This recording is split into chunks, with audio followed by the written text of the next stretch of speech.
What's up, guys? Welcome back to the channel and welcome to the brand new 2026 Genesis G70 3.3 all-wheel drive. I just want to give a huge thank you and shout out to Ethan over at Genesis of Chantilly for allowing me to review this beautiful G70. If you guys are interested, it is for sale in their new inventory, and I'll have all their contact information linked in the description box below.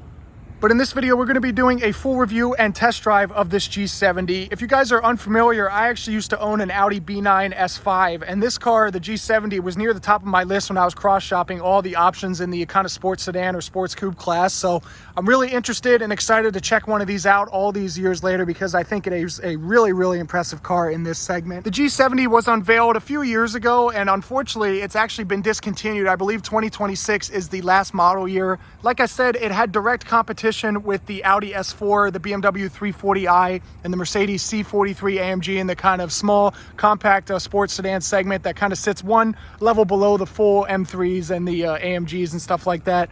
This is a really, really nice car. It's finished in Vanta Gray, and as you can see, the refresh that they did in 2022 on this car is also a really nice welcome addition. You can see they added the split LED headlights right there. That's a signature design trademark on these Genesis models.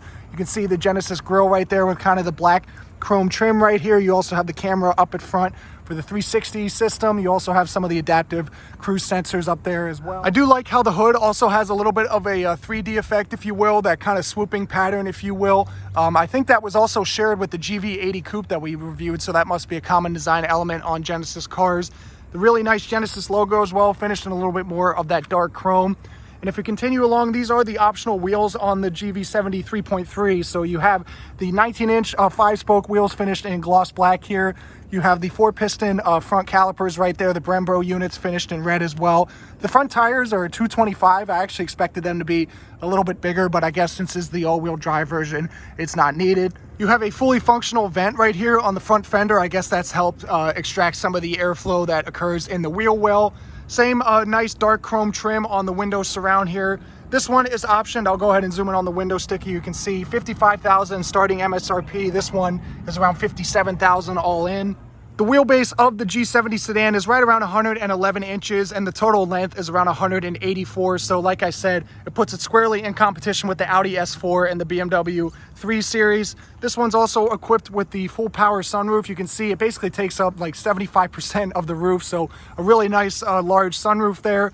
The rear wheels are the same gorgeous 5-spoke design finished in gloss back. You have the same single piston calipers, I believe, but you have 255 size tires as well. Moving along to the rear, you can see the same split LED taillights that look very nice with the Genesis badging spelled out on the rear deck lid. You have G70 as well as 3.3T and all-wheel drive. If we go ahead and open the trunk, you do have kind of a semi-power function, so you can see it'll raise itself.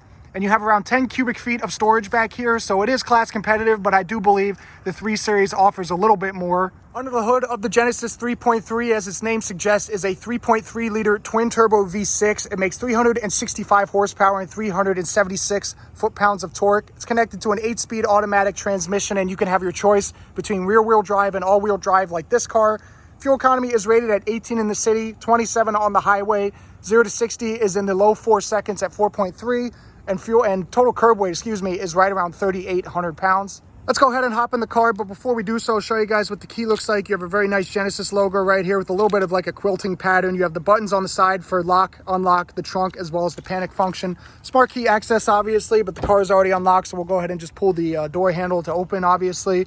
This one's finished in the Sevilla red, I believe, interior, so you can see it adorns kind of the door panel right here, as well as the seats, which are heated and ventilated. In order to start this thing up, obviously, all you have to do is put your foot on the brake and hit the button like so.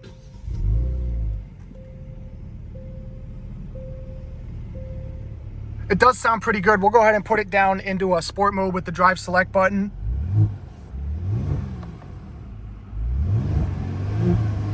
There is a little bit of a rev limiter around 3,000. Let's go ahead and shut the door and check out the rest of the interior on the G70. You can see the speaker grills for the 15-speaker Lexicon audio system as well. 3-spoke steering wheel. It does not have a flat bottom, but I do believe that is an option on these cars. You have the 10.25-inch infotainment display, which was a new addition for 2022, which we'll get into in a second. Directly in front of you, you have the combination of an analog speedometer and a semi-digital tachometer and digital gauge cluster. You go through the various menus with this button on the steering wheel. You can see you have some compass, some other vehicle information as well, like I said, the digital rev counter. You also have some controls right here for the volume and the lane keeping assist. If we move over into the infotainment, like I said, this is the 10.25-inch display. It is a touchscreen, so you can see I'm going through the various menus like so. You have wireless Apple CarPlay and Android Auto. Continuing down, you obviously have the climate control vents and some redundant controls for some radio functions such as the seek and the track. You can also bring up the various infotainment display options as well. This is a little bit of a digital screen for the climate as well. You can see you can control the fan speed with this kind of touch area right here where the actual air is distributed, the heated and ventilated seats, as well as the hard buttons for the temperature control. Underneath the climate controls, you also have a wireless charging pad, a USB-A style outlet, as well as a standard 12 volt. This is the controller for the 8-speed auto. All you have to do to use it is put your foot on the brake and pull down to put the vehicle into drive. You can also put it in reverse like so, and this one is equipped with the full 360 camera with live trajectory, which looks very nice. To put it in park, you just hit the P on the top there. Continuing along, you have the drive mode selector that I showed you guys a second ago. You have Eco, Comfort, Sport, Sport Plus, and a Custom.